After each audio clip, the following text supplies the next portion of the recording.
এখন বিকাল 5:30 বাজে। যাচ্ছি সালাসার হনুমান মন্দির, ওটাকে বালাজি হনুমান মন্দিরও বলে, গুরুধাম সালাসার।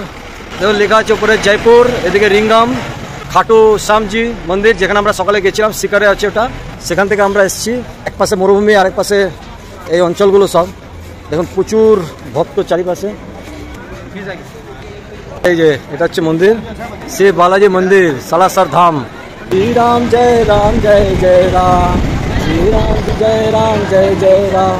একটা জিনিস লক্ষ্য করেছেন আপনারা, সালাসার বালাজি হনুমান মূর্তিতে দাঁড়িয়ে আছে, এর কারণ কি? এটি হলো একটি হনুমানজির একটি বিশেষ রূপ। সালাসার বালাজি মন্দিরটি হনুমানজির এমন একটি মন্দির যেখানে তার দাড়িগোপ শোভিত মূর্তি রয়েছে। সালাসার বালাজি মন্দির হনুমান মন্দির রাজস্থানের চুরু জেলার সালাসা শহরে অবস্থিত, ঠিক কেন্দ্রস্থলে। এই মন্দিরের প্রতিষ্ঠা নিয়ে একটি সুন্দর গল্প আছে। এক সময় রাজস্থানের অশোটা গ্রামে এক কৃষক তার জমিতে লাঙ্গল দিচ্ছিলেন। হঠাৎ তার লাঙ্গল পাথরে আটকে যায়। মাটি খুঁড়ে তিনি একটি পাথরের মূর্তি দেখতে পান, যা ছিল হনুমান বালাজির।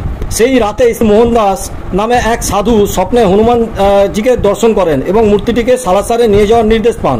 এরপর মূর্তিটিকে সালাসারে নিয়ে আসেন এবং মন্দির প্রতিষ্ঠা করেন।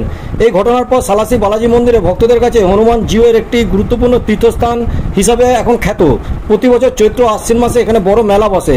সালাসি বালাজি মন্দির শুধু একটি মন্দির নয়, এটা বিশ্বাস এবং ভক্তির প্রতীকও। এখানে যারা পুজো করেন তাদের মনের বাসনা পূর্ণ হয়। এখানে অ্যাকচুয়ালি সিকিউরিটি প্রচুর, চারিপাশে সিকিউরিটির লোক আছে।